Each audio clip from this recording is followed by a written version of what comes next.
Out of all the classic Christmas stories, none are as revered as Charles Dickens' 1843 Christmas Carol that wasn't made for the purposes of advertising. An utterly unique and timeless tale that features a feel-good redemption story with social commentary as well as elements of fantasy and horror. So for those complaining that horror has no place in the holiday season, you are wrong, and be quiet. And if Christmas Carol isn't the most adapted work of fiction of all time, it is certainly in the top 3. And today we're going to look over its very long legacy in the field of animation, and ranking them subjectively worst to best because that's kinda my thing. Well, about that. So in my infinite wisdom to try and cover every animated Christmas Carol, obviously a significant amount of them were going to be a bunch of forgettable direct-to-video bargain bin basement fodder. And we'll definitely talk about some of those, but we can also get a chunk of them out of the way just for the sake of reducing repetition. Particularly, there are 3 movies that are all pretty similar to each other. Over an hour long, all pretty thorough adaptations with a lot of lines that are book accurate, adjacent, but all with fairly dated, limited, and unremarkable animation, with only very minor things that make them remotely distinct. Like this one, supposedly from 1969, whose Marley is freaking terrifying! This one, made by Australia in 1982, is the only version I can think of that shows Belle's post-Scrooge married life. And this one from 1993, made by Jetlag and Good Times, otherwise known as the Mockbuster Kings. To which the only thing I can say is, this might actually be the best, not unintentionally hilarious thing that they've made, only because the script was essentially pre-packaged and only really goes to show how terrible the rest of their products are. Also, to get it out of the way, there's also this completely forgettable episode of The Jetsons, where the only real gimmick is that Mr. Spacely is haunted by 3 robots, because future, where one is literally a talking present. He's also married in this one. Makes no sense. And that Tiny Tim is the dog Astro, who does die in the future after swallowing one of Spacely's sprockets, and then the Jetsons sue him for everything. And while I kind of like the concept of a version where the Cratchits do sue Scrooge for Tiny Tim's death, unless he advertised those sprockets as dog digestible, I don't think you have a case there. Anyway, let's go ahead and get started with the worst. In this story, you will be visited by 3 ghosts. Each will arrive at the chiming of a bell. Hey, you know what a tragic, dark story that showcases heaven and hell and has the protagonist die twice needs? Well, first a sequel where he supposedly comes back to life that I know nothing about, and a Christmas Carol film to round out the trilogy where we try to redeem the guy that killed him. Okay, how do we unpack this? So, Carface uses this whistle to hypnotize dogs into giving him their dog currency that he got from the devil, and he's going to do the same thing citywide just because the devil wants to ruin Christmas, unless Charlie and Dom DeLuise use their heaven powers to haunt him into not doing that. This is painful. Okay, sure, utilizing the devil or devil stand-in does make for some amusingly insane moments, but mostly, it's just terrible. The animation is spastic. I find even stiff, limited animation way preferable to this kind that just makes characters move randomly for the sake of moving. And adding songs to anything tends to have a multiplying effect on the quality. Good songs make something okay great. Bad songs make it unbearable. Guess which one this is. But mostly, I just hate that they did this to these characters. So while this movie did break me, to take it mildly serious for a second, I was minorly intrigued at how each of his ghost encounters were conveyed to him through various mediums. Charlie as Marley is shown to him through a TV, he gets sucked into a radio, the Ghost of Christmas Future comes out of a comic book, and then, odds against odds, Carface's song about his tragic puppyhood is actually a little bit stirring. And then Charlie steals Yakko's shtick of the future ghost doing a big Broadway number. As if this didn't commit enough crimes! Regardless of the quality of other adaptations to follow, this is the only one I actively hate. Man, I can't imagine any other anthropomorphic animal version being this bad. In fact, this one looks kinda cute. I wonder what it's— Ah! A farthing short, as sure as my name is Ebenezer Scrooge. Man, they really phoned in this Beastars OVA. Curse you, deceptive covers! Okay, yeah, I know what you're thinking. Is this really better than the All Dogs Christmas Carol? Ha ha ha! Yes, it is. Oh sure, this one is still terrible for its animation alone, and that's before we get to all of the terrible English accents. But when a movie starts out looking like Food Fight's holiday special, everything it does even mildly competently makes it seem all the more impressive. It is somewhat amusing to see what animals are going to play which part, especially in the ghosts. Of course the Ghost of Christmas Present is a kangaroo with a terrible Australian accent. Oh, but the Ghost of Christmas Future? Oh, you need to see this. And last chance. Yes, I am. Oh, that made it worth it. But there's actually also a story alteration that I kind of like. This is the only version I've ever seen to forgo Belle's story entirely from his past and focus exclusively on his sister Fran. Only now she's his older sister, who had Scrooge move in with her after being neglected by their father, but then on Christmas asked Scrooge to move out when she had a child. I understand perfectly. Nobody wants me. Okay, so this is a pretty petty thing to be angry at Christmas for, but I do appreciate the added context about his sour attitude toward Fred specifically. Might as well work with characters we already have rather than bringing in new ones. But then it softballs the ending by having Tiny Tim not die, but instead becoming just as curmudgeonly as Scrooge. Though it could be a mild reference to the fact that there has actually been quite a few unofficial sequels to Christmas Carol where Tim does become the new Scrooge. But no, they just didn't want to feature a child death, you pansies. Also here, apparently Scrooge died by having his gold literally fall on him. How dare you have him die in such a hilariously ironic way and then not show it? Oh sure, its production value alone makes its existence pretty inexcusable, but there were some surprises. Anyone complains, anyone goes home, anyone breathes one word about Christmas, they're out, including you. Yeah, we're really inching our way up that animation quality. But it did intrigue me seeing how this story would be changed when it's gender flipped. Well, first of all, we can't have Barbie being an unlikable character, so this is a story about her ancestor, Eden. Also, call me be damned if we have our female Scrooge be old and unattractive, so here she is as this young, beautiful starlet, who threatens to fire her entire crew to work on Christmas, including her BFF, Catherine. So, we've already started seeing a certain pattern when it comes to animated adaptations, or let's face it, adaptations for children. Aside from avoiding Tiny Tim's death, we both softball Scrooge's tragic past, but also make Scrooge worse than he actually is. Frequently, it's just a matter of light physical violence, but then, you know, Satan. But even here, Scrooge never threatened to fire Cratchit just for celebrating Christmas, he just complained loudly about it. And his hatred of Christmas was because a lot of reasonably upsetting life events just happened to happen on Christmas. This time, Eden hates Christmas because her Aunt Marie had her practice singing instead of celebrating. Well, it's understandable why she would think her career was more important, but you literally opened this film with a theater full of people paying her to sing Christmas songs. At least Eden is a good singer. But unsurprisingly, the most prominent shift is stripping away all of the dark and horror elements. Neither Marley nor the Ghost of Christmas Future are remotely scary. Future has lines and a face. And again, Tammy doesn't die. Or rather, the orphanage is closed and we don't know what happened. And of course, Eden doesn't see her grave. What she does see is herself being poor and forgotten after she got attacked by some animals and a hypnotist got her to cluck like a chicken, and that's how she lost her stardom? Wow, cancel culture really has gotten extreme. And then when she tries to ask Catherine for help, echoing the last entry, now Catherine has become the diva, but also Eden did unjustifiably fire her, so tells her to F off. As a reimagining, it's definitely tame, but it's functional. Some people really do only learn when the shoe is on the other foot.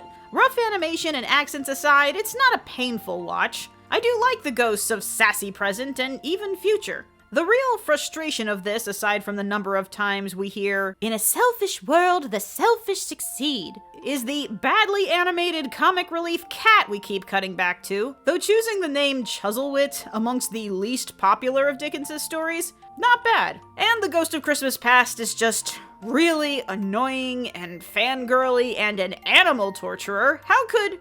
what? Rarity? No. Anyway, according to my Barbie movie expert, this is apparently one of the better ones of those. Take that as you will. The present you always buy, a handkerchief or an awful tie. Look at this tie and you'll know why. When I get Christmas presents, I say trash. Okay, first of all, I know what a certain other person had to say about this Rankin Bass retelling, especially in regards to its music.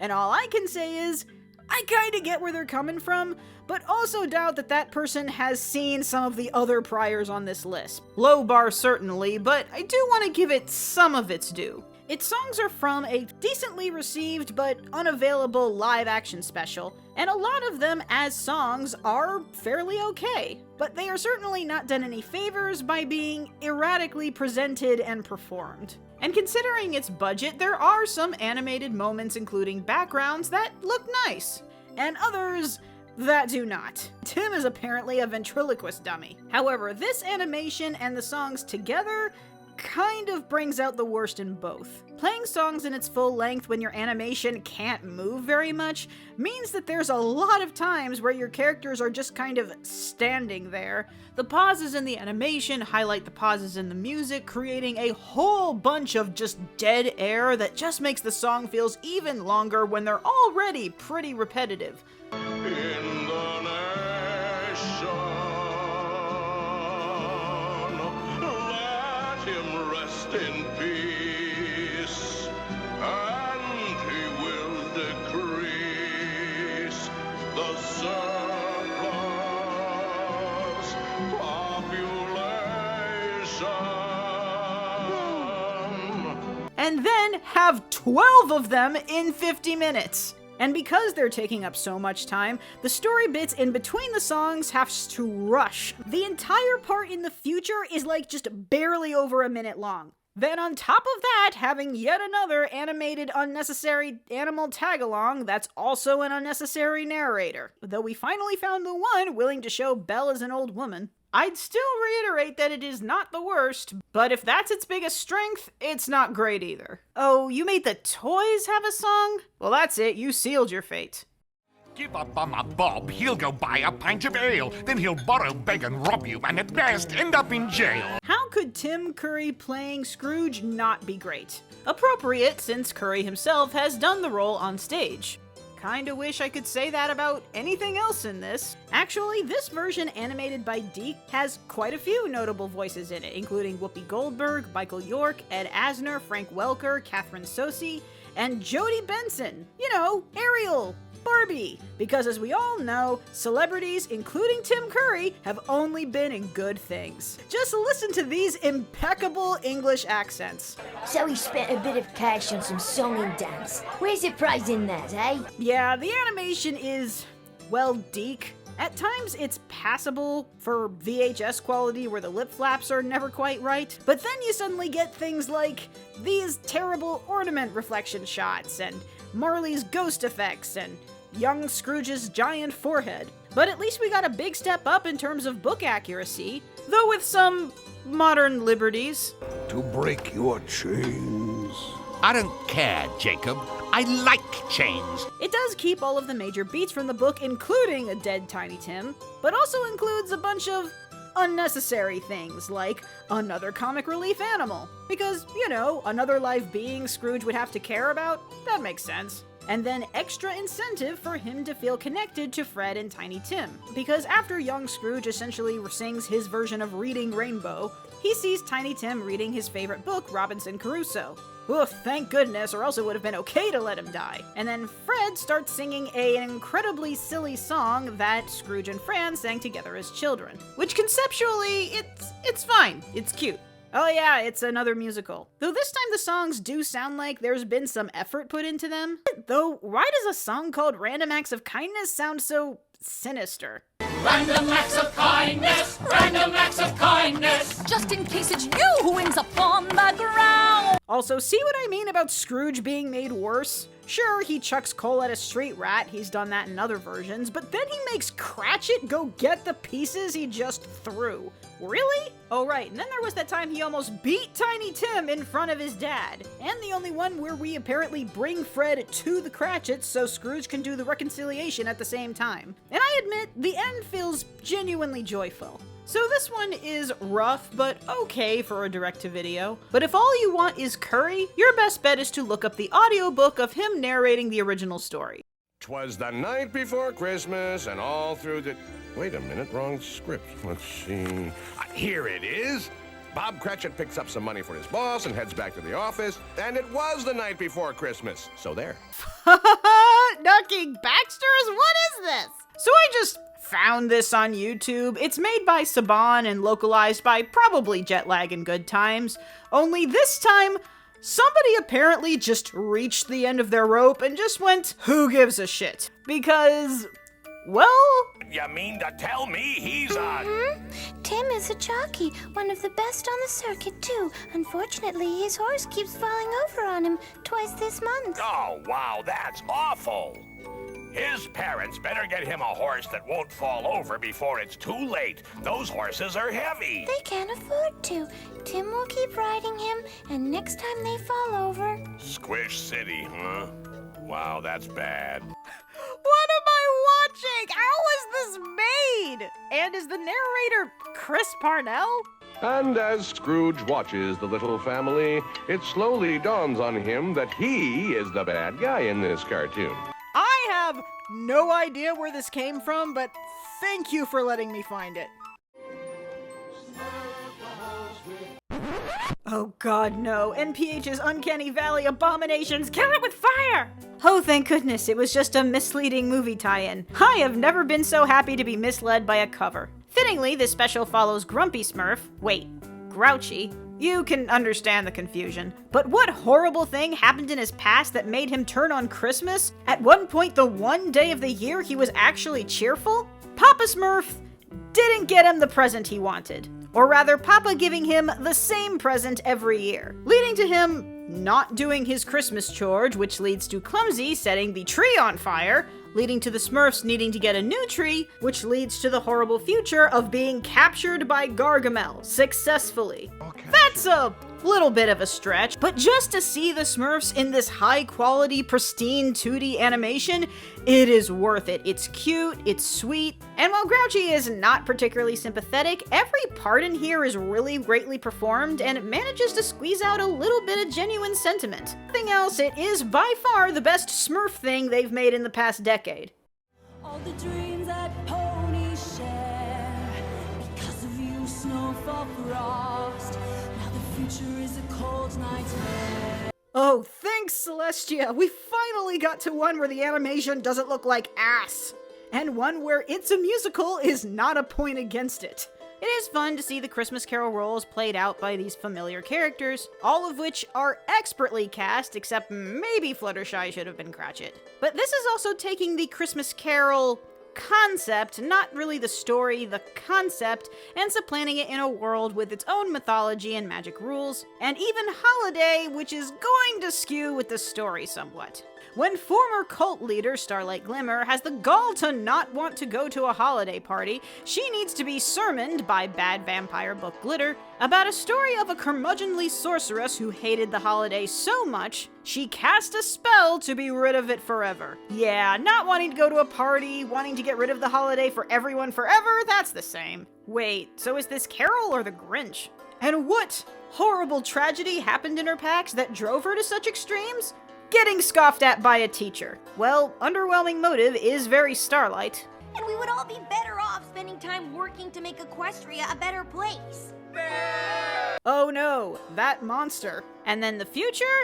Okay, so fans know in the Petite Equine Camaraderie of Sorcery universe, they have their own version of Christmas called Hearthwarming Eve with its own origin story that I've already made a video of. Long story short, a bunch of racist tyrants yelled at their subordinates until a bunch of blizzard horses came and froze everything, and only went away when the subordinates bonded over talking about how much they hated their bosses. Basically, being negative attracts blizzards, unless it makes you laugh, I guess. And that's why Equestria is constantly throwing parties. Because if enough people get too depressed, the entire continent gets wiped out. Well, angry, really, but... And that is why Starlight must go to the holiday party. Despite, you know, forcing someone to go to a party they don't want to go to might arise some negative emotions. So yeah, story-wise, this is ridiculous. But its presentation and its technicals and its entertainment value are actually pretty high, but mostly for MLP fans. And I bit off a little bit more I can chew with this video, so we're gonna have to do this in 2 parts.